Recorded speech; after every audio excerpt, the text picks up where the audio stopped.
I found out my boyfriend has been running a secret Instagram account where he tells women I'm his pathetic unemployed ex who won't move out. Not his girlfriend, not his partner, his EX. A deadbeat roommate he feels sorry for. And the absolute wildest part, he convinced me 6 months ago to delete all my social media because his company had this new security policy, and it would look bad if his girlfriend was posting online while he had to stay off everything. I actually believed him. I deleted Instagram, Facebook, everything, because I thought I was being supportive of his career. Turns out there was no company policy. There was just Brian, gym rat, mid-level sales rep who thought he was God's gift to women, maintaining a whole secret life online while I sat at home like an idiot with zero social media presence. My friend Jillian found it completely by accident. She was scrolling through Instagram last week and one of those suggested accounts popped up. You know how the algorithm works, showing you people based on mutual connections or whatever? She clicks on it and there's Brian. Brian, with his gym selfies and his flexing photos and his stories about being single and ready to mingle. She sent me screenshots and I literally thought she was pranking me at first. This had to be a fake account, right? Someone catfishing using his photos? But no, it was verified through mutual friends, same locations we'd been to, same gym he goes to every morning at 5 a.m., which I always thought was dedication to fitness, but now I'm realizing was probably dedication to filming thirst traps in the locker room mirror. The account had been active for at least 6 months, 6 months of carefully curated posts about his solo adventures and single life and focusing on myself. And here's where it gets so much worse. Remember those vacation photos we took in Miami back in March? The ones where we went to the beach and did that whole resort weekend for his birthday? Every single photo on his Instagram from that trip had me cropped out. Not just untagged, cropped out. There's this one photo where you can literally see my hand on his shoulder in the corner of the frame because he couldn't crop it out completely. The caption? Solo beach vibes.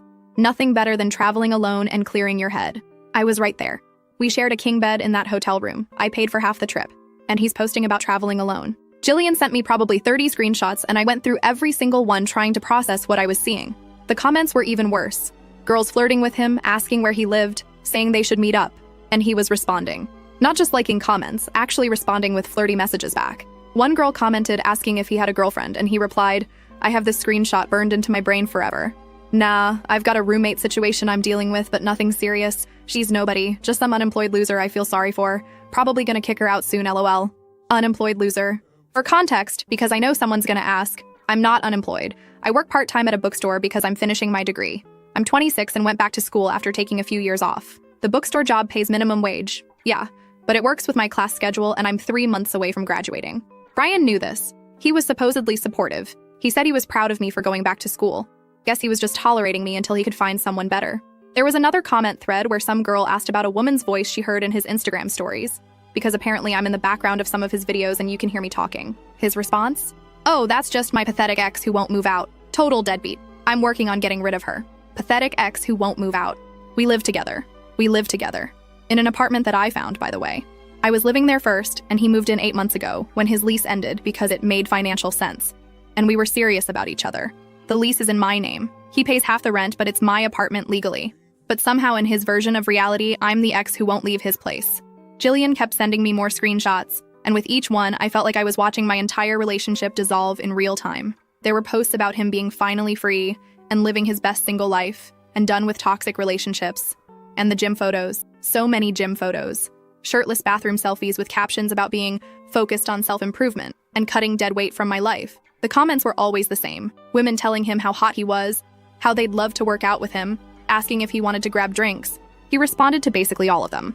Made plans to meet up with at least 3 different women that I could see in the DMs that Jillian managed to screenshot. Long story.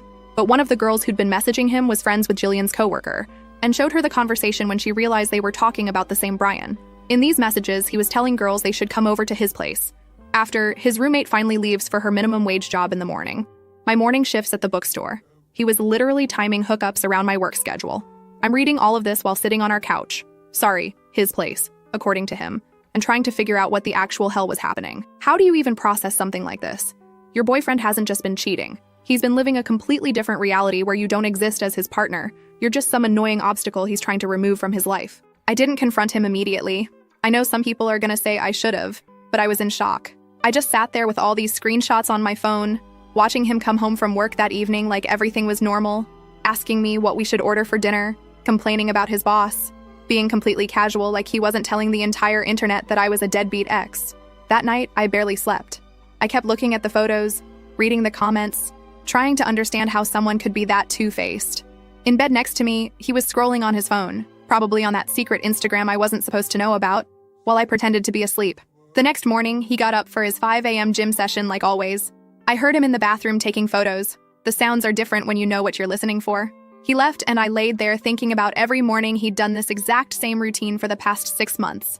Getting up early, going to the gym, taking thirst trap photos, posting them for other women, coming home to me like nothing happened. I went to work that day and couldn't concentrate on anything.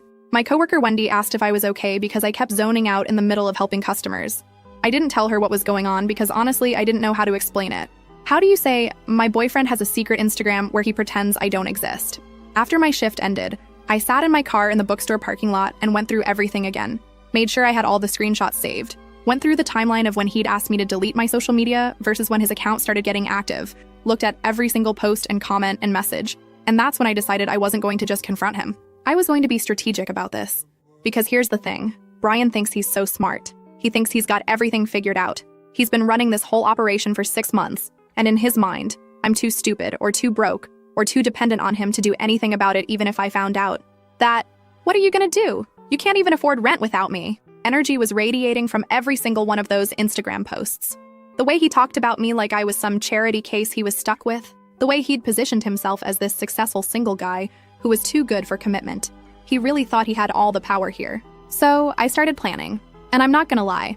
Some of you are probably gonna think I went too far with what I did. But honestly, after reading that I was a pathetic ex and an unemployed loser and a deadbeat who needed to be kicked out of his apartment, which again is literally my apartment, I stopped caring about going too far. I spent 3 days acting completely normal while I figured everything out. Made dinner with him, watched TV on the couch, listened to him talk about work. The whole time I'm just thinking about those Instagram posts and planning my next move. Okay, this is getting really long, so I'm gonna post an update soon with what happened next, because trust me, you wanna hear this part. Shout out to everyone who's been messaging me asking for updates. I see you and I'm getting there. Update. Okay, so a bunch of you have been asking what happened when I confronted Brian, and honestly, this is where things got absolutely insane. First, I want to address some comments I saw. Yes, I know legally he's a tenant and I can't just kick him out same day even though the lease is in my name. I'm not an idiot. But I also wasn't planning to play by normal breakup rules because this wasn't a normal breakup situation. This was a man who'd been publicly humiliating me online for 6 months while using my apartment as his personal hookup spot. So anyway, that third day, I waited until he got home from work, around 6 p.m. like usual. He walked in all relaxed, threw his gym bag by the door, that damn gym bag that I now knew was full of outfit changes for his Instagram photos, and asked what I wanted to do for dinner like it was just another day. I was sitting on the couch with my laptop open. I'd spent the afternoon making a very special PowerPoint presentation. Yeah, you read that right. A PowerPoint, with screenshots of every single Instagram post, every comment, every DM that Jillian had managed to get, organized by date with timestamps and everything. I told him we needed to talk and he should probably sit down. He got this confused look on his face but sat down in the armchair across from me. He asked what was going on, and I just turned my laptop around so he could see the screen. The first slide was titled, Brian's Secret Life, with his Instagram handle in big letters and his profile picture, one of those shirtless gym selfies where he's flexing in the mirror. I wish I could describe the look on his face. It went from confusion to recognition to absolute panic in about 3 seconds. He started to say something, but I held up my hand and told him no. He was going to shut up and look at every single slide before he said anything, so I made him sit there while I clicked through the entire presentation. Every cropped vacation photo, every comment where he called me a deadbeat, every message where he invited women over during my work hours, the one where he said I was his pathetic ex who wouldn't move out, all of it. By slide 15, he was trying to interrupt, saying I needed to let him explain that it wasn't what it looked like, that I was taking things out of context. I just kept clicking through slides. Slide 20 showed the comment thread where he told some girl named Jessica that his roommate situation would be resolved soon, and she should come visit. When I finally finished the presentation, 37 slides total, I counted, I closed the laptop and just looked at him. He immediately went into damage control mode, started talking fast about how the Instagram was just for fun, how he never actually met up with any of those women, how the comments didn't mean anything, how I was overreacting to what was basically just social media, and everyone exaggerates online. I asked him about the company's security policy that made me delete all my social media. He stuttered for a second and then said his company DI'd have concerns about employees' online presence, and he was just trying to protect both of us. When I pointed out that he had an active Instagram account while supposedly being under this policy, he said it was different because he was in sales and needed social media for networking. Networking. He called posting shirtless gym selfies and telling women I was a deadbeat networking. Then he tried a different approach. He said the account was from before we got serious and he just never deleted it. He claimed he barely used it anymore and those comments were all old. I pulled up my phone and showed him a comment from 3 days ago, where he responded to a girl asking if he was single and he said yeah, completely single and loving it. That's when he started getting defensive instead of apologetic. He said I had no right to go through his social media and that having a private Instagram account wasn't cheating. He said a lot of people have separate accounts for different parts of their lives and I was being controlling by making this into a huge deal. I reminded him that I wouldn't even know about his private account if I still had my own social media, which he convinced me to delete under false pretenses. He said that was a separate issue and I was conflating two different things. We went back and forth like this for probably an hour. Every time I brought up something specific, the cropped photos, calling me unemployed, inviting women over, he had some explanation that somehow made it not as bad as it seemed. The photos were cropped for aesthetic composition. He was venting about our relationship to friends online, which everyone does. He never actually had anyone over and it was just talk. But here's what really got me. He kept circling back to this idea that I was being crazy and irrational. He said I was letting my friend get in my head and turn something harmless into a relationship-ending crisis. He said Jillian probably had her own agenda and wanted to break us up. He said I needed to calm down and think logically about this instead of letting my emotions control me. The audacity. This man had been running a secret Instagram for 6 months where he pretended to be single, and I was the one being irrational? I told him he had 24 hours to move out. Just said it flat out. 24 hours. Pack your trash and leave. That's when he completely switched tactics. Suddenly he was apologizing, saying he made a huge mistake, that he'd delete the Instagram immediately, that we could work through this. He said he loved me and he didn't want to throw away years over some stupid social media account. He actually started tearing up, talking about how much I meant to him and how scared he was of losing me. And for like 30 seconds, I almost believed him. Because that's the thing about someone you've been with for 3 years. You want to believe them when they say they're sorry. You want to think the person you fell in love with is still in there somewhere. But then I remembered that comment. Total deadbeat. I'm working on getting rid of her. And the tears didn't matter. I told him the apology would have meant something if I'd found out about this 2 weeks in, not 6 months in. 6 months of lying, 6 months of humiliating me online, 6 months of planning hookups during my work shifts. That's not a mistake, that's a whole separate life. He kept trying to argue, saying I couldn't just kick him out because he lived here too and paid rent. I reminded him the lease was in my name and legally I had options. He said he'd refuse to leave and I'd have to go through formal eviction, which would take months. So I told him fine, don't leave. But I was calling his mother. This is where I need to give some backstory. Brian's mother Marjorie is extremely Catholic, extremely traditional, and thinks Brian walks on water. She's always been kind of cold to me because she doesn't think anyone is good enough for her precious son. But she also has very strong opinions about how relationships should work, and lying is basically the worst sin you can commit in her book. Brian went pale when I said I was calling Marjorie. He told me I wouldn't dare because that was manipulative and bringing parents into a relationship issue was immature. I picked up my phone and started scrolling for her contact. He tried to grab my phone, but I moved away and told him if he touched me or my phone, I'd call the cops before I called his mother. He backed off but kept saying I was being ridiculous, that his mother had nothing to do with this, that I was just trying to hurt him now instead of actually dealing with our problems. I said no, I was going to make sure everyone in his life knew exactly who he really was since he'd been working so hard to make sure everyone in his online life knew who I supposedly was. I called Marjorie right there on speakerphone. She answered all cheerful asking how I was doing, and I told her I was doing terrible actually because I needed to tell her something about Brian and she should probably be sitting down. Brian was frantically whispering at me to hang up, that I was making a huge mistake, but I ignored him. I told Marjorie everything. The secret Instagram, the post calling me a deadbeat and an ex, the fake company policy that made me delete my social media, the women he was messaging, the invitations to come over during my work hours, all of it. There was silence on the other end for a solid 10 seconds, and then Marjorie asked to speak to Brian. He took the phone off speaker and walked into the bedroom. I could hear him through the door trying to explain, saying I was exaggerating, that it was all a misunderstanding, that I was having some kind of episode, and believing things that weren't true. Marjorie's voice came through the door loud enough that I could hear her asking him to explain the screenshots then, explain the comments, explain why he lied about the company policy. The conversation went on for maybe 20 minutes. When Brian came back out, he looked like he'd been hit by a truck. He handed me the phone, and Marjorie asked me if I had somewhere else to stay tonight because she was coming over tomorrow morning, and she expected Brian to be packed and ready to leave with her. I told her I wasn't going anywhere because this was my apartment. There was another pause, and then she said she'd be there at 10 a.m., and Brian better be ready to explain himself to his father too. After I hung up, Brian just stood there staring at me. He said I'd just ruined his relationship with his parents over a fight about social media. He said I was vindictive and cruel, and he couldn't believe I'd stoop that low. I told him he could sleep on the street and tomorrow he'd be leaving with his mother like she said. He tried to argue more, but I went into the bedroom and locked the door. I barely slept that night. I kept hearing him moving around in the living room, kept expecting him to try to knock on the bedroom door and keep arguing, but he didn't. The next morning I woke up around 8 a.m. and came out to find him aggressively shoving stuff into duffel bags. He wouldn't look at me. just kept packing in angry silence while I made coffee in the kitchen. Around 9:30, his phone started ringing. He looked at it and ignored the call. It rang again and again. Finally, he answered, and I heard him say, "Mom, I'm almost ready. You don't need to come up." But apparently, Marjorie wasn't taking no for an answer, because 10 minutes later, there was knocking on the door.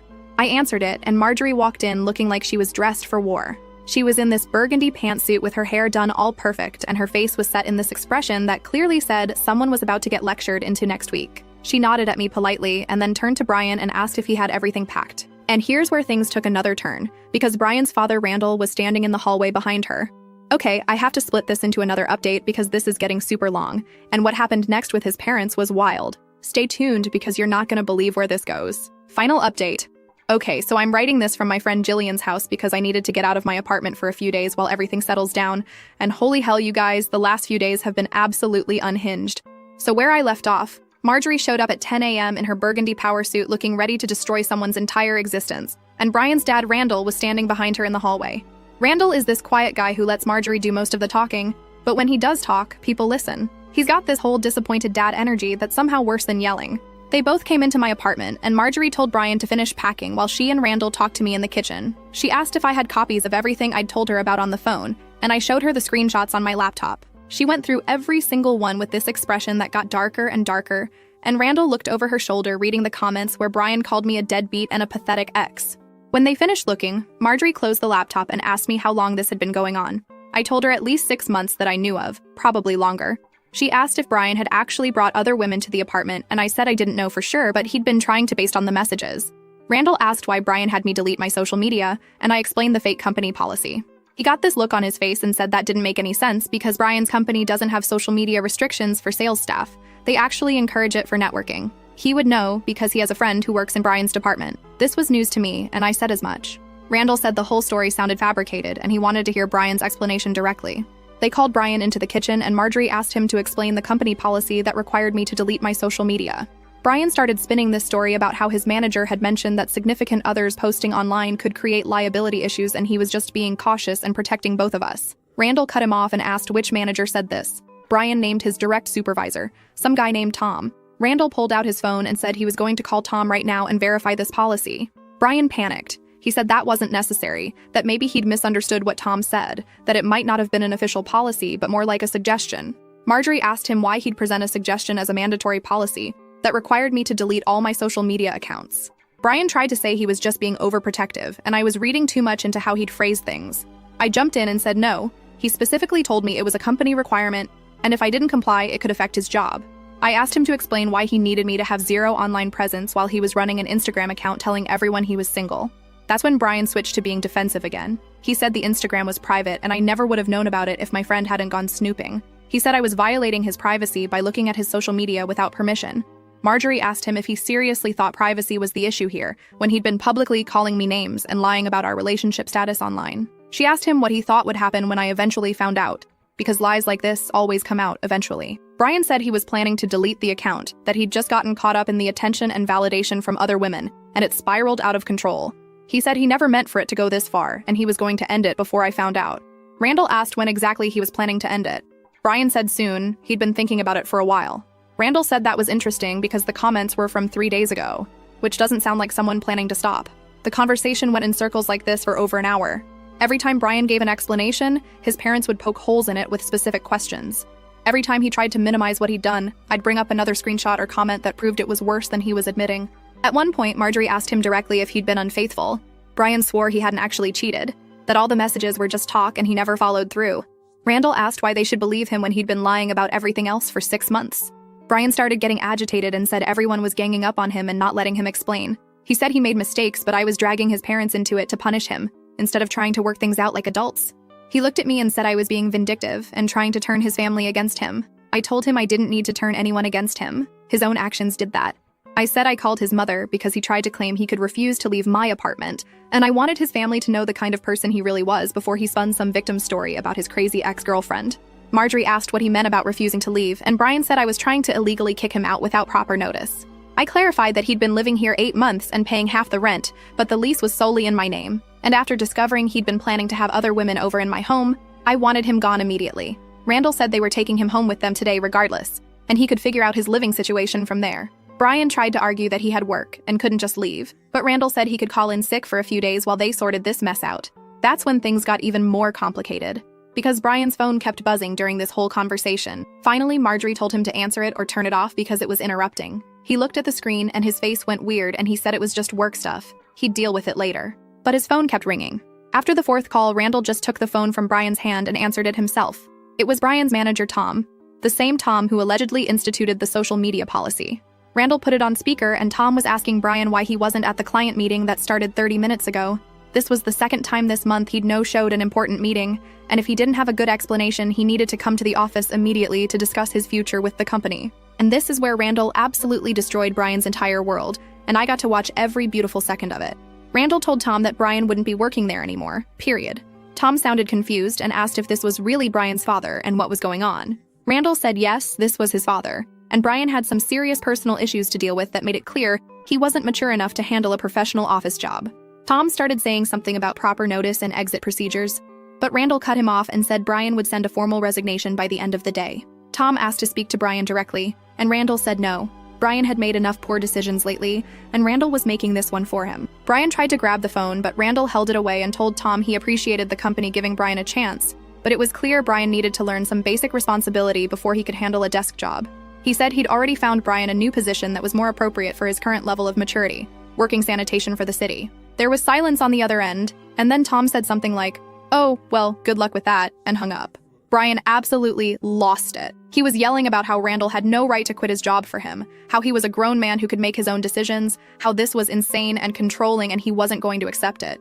Randall just looked at him with this ice-cold expression and said, if Brian wanted to act like a grown man, he should have done that before spending 6 months lying to everyone and publicly humiliating his girlfriend online. He said grown men don't create fake personas on social media to get attention from other women. Grown men don't manipulate their partners into deleting their social media with made-up company policies. Grown men take responsibility for their actions. Brian said Randall couldn't force him to quit his job. Randall said he just did, and if Brian had a problem with it, he was welcome to call Tom back and try to explain why he should keep his job after missing multiple meetings and clearly having no focus or reliability. Marjorie jumped in and said they'd already discussed this on the drive over, and they were in complete agreement. Brian was moving back home, leaving his sales job, and starting work with the city sanitation department on Monday. He'd be picking up trash on the streets, cleaning public restrooms, emptying garbage cans in parks, whatever they needed. Brian said they couldn't be serious. Garbage collection? He went to college. He had a career. They couldn't make him pick up trash like he was doing community service. Randall said Brian should have thought about his career before spending his work hours taking shirtless gym selfies for Instagram and messaging women instead of actually doing his job. He said the sanitation position paid hourly minimum wage. The city would make sure Brian showed up on time every day with a supervisor watching him, and maybe some actual manual labor picking up other people's garbage would teach him the value of honest work and humility. I was just standing there watching this whole thing unfold and I had to bite my lip to keep from laughing. Watching Mr. Big Shot Instagram influencer find out he was about to spend his days collecting literal garbage was better than any revenge I could have planned myself. He tried arguing more, but Marjorie shut him down and said this wasn't a discussion. This was what was happening. She said he'd thrown away a good job and a good relationship for Instagram likes and attention from random women, and now he was going to spend his days cleaning up trash on street corners and emptying porta potties. Brian turned to me like I was going to defend him or say this was too harsh, but I just smiled and said his parents were being generous by finding him any job at all. I said honestly, picking up garbage seemed pretty fitting for someone who'd spent 6 months treating me like garbage online. He looked like I'd slapped him. He said I was a vindictive witch who was enjoying watching him suffer. I said damn right I was enjoying it, after reading him call me a pathetic ex and a deadbeat loser for 6 months while he posted thirst traps pretending to be single. I said watching him go from fake successful single guy to actual trash collector living with his parents was absolutely hilarious, and he deserved every second of it. Marjorie told us both to stop because arguing wasn't solving anything. She said Brian was leaving with them right now, period. He could stay in their guest room, work his sanitation job, and maybe after a few months of picking up garbage and cleaning public bathrooms, he'd learn some humility and understand what real work looked like. Brian tried one more time to argue that he could stay here and work things out with me, that we didn't need to break up over this, that making him work in garbage collection was humiliating and an overreaction. He actually had tears in his eyes talking about how his whole life was falling apart. I looked at him and said good. I said his life should fall apart because he'd built it on lies and fake Instagram posts. I said I hoped every single girl who'd been flirting with him on Instagram found out he was now living with his parents and collecting trash for minimum wage.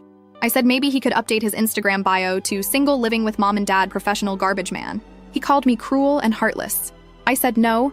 Cruel was calling me an unemployed loser online for 6 months. Heartless was cropping me out of vacation photos and telling people I was his pathetic ex who wouldn't move out. I said he was just mad because his little fake life got exposed and now he had to face actual consequences. Randall cut in and said regardless of how we felt about each other, Brian needed to leave today. He said Brian would be reporting to the city sanitation department Monday morning at 5 a.m., and if he was even 5 minutes late or complained about the work, Randall would personally make sure he stayed in that position for a full year. It took another 30 minutes for Brian to gather all his immediate stuff. He kept looking at me like he expected me to feel sorry for him, but I just kept thinking about those Instagram comments and feeling zero sympathy. Finally, Randall picked up 2 of the duffel bags and told Brian to grab the rest and let's go. At the door, Brian turned around one last time and said I was going to regret this, that I was throwing away a good relationship because I couldn't handle him having a private social media account. He said I'd ruined his life by calling his parents, and now he was losing everything, his job, his apartment, his girlfriend, and he'd be spending his days picking up garbage because of me. I looked him dead in the eye and said the only thing I regretted was not finding out about his secret Instagram sooner so I could have dumped his lying butt months ago. I said have fun with your new career as a garbage man. Maybe you'll finally be doing work that matches your personality. Then I shut the door in his face. After they left, I literally did a happy dance in my apartment. Jillian came over that evening and I told her everything. The PowerPoint presentation, his parents showing up, Randall answering Tom's call and quitting Brian's job, telling Tom that Brian would be working sanitation now. We drank wine and laughed about how the Instagram king was now going to be the garbage king. The next few days were amazing. Brian started messaging me these long, pathetic paragraphs about how his parents had ruined his life, how he couldn't believe his own father had quit his job and signed him up to collect trash, how humiliating this was. Every message just made me laugh harder. Then he sent me a message saying he'd started his first day with sanitation, and it was absolutely degrading. He said he was literally picking up garbage off the streets in a bright orange city worker vest, cleaning public bathrooms that smelled horrible, emptying trash cans full of disgusting stuff. He said people from his old gym had already seen him in his work uniform and were definitely talking about it. I responded this time just to say, I hoped someone took a photo of him in his garbage man uniform and posted it online, so all those Instagram girls who thought he was so hot could see what he was really up to these days. I said maybe he should make a new Instagram account called Trash Collector Brian and post selfies with garbage bags. Then I blocked him on everything. A few days later, Marjorie sent me a message checking in. She said Brian was having a very hard time adjusting to his new reality. She said the first few days he came home exhausted and smelling like garbage and wouldn't stop complaining. She said he kept saying the work was beneath him and humiliating and everyone was laughing at him. She said she told him that's exactly the point. He needed to learn humility and what real work felt like after spending months pretending to be some successful player online. I told Marjorie I appreciated her taking him out of my apartment and holding him accountable. She said she was mortified by his behavior and the things he'd said about me online. She said they'd raised him better than that, and clearly he needed a serious reality check. She said the sanitation job would continue for at least 6 months no matter how much he complained. That was a week ago. According to his Instagram being gone and Marjorie's updates, Brian is still living with mommy and daddy, getting up at 4:30 a.m. to put on his orange safety vest and collect garbage all day, coming home smelling like trash and too tired to do anything but shower and sleep. The guy who called me an unemployed loser is now making minimum wage doing manual labor while I'm finishing my degree. The dude who said I was his pathetic ex who wouldn't move out is now living in his childhood bedroom with his parents because he couldn't handle being an adult. Some people in the comments said I went too far by calling his parents and that I'm being too happy about his situation. But you know what? He spent 6 months publicly humiliating me, calling me names, planning to cheat on me in my apartment, lying to my face every single day. And all I did was tell his parents the truth and let them handle their son however they wanted. If Brian's now picking up garbage for a living, that's not on me. That's on him for being a lying, cheating, manipulative jerk who couldn't keep his lies straight. His father decided he wasn't mature enough for an office job. His mother decided he needed to learn what real work was. I didn't make those decisions. His own behavior did. And yeah, I'm enjoying knowing that all those women he was trying to impress now know he's a garbage collector living with his parents. I'm enjoying the fact that Mr. Solo Adventures, and single and loving it, is actually hauling trash bags in 90-degree heat while I'm moving on with my actual life. My lease is up in 4 months and I'm definitely moving to a new place. Fresh start. Just me, my degree, 3 months away from done, my bookstore job, and zero tolerance for lying garbage men.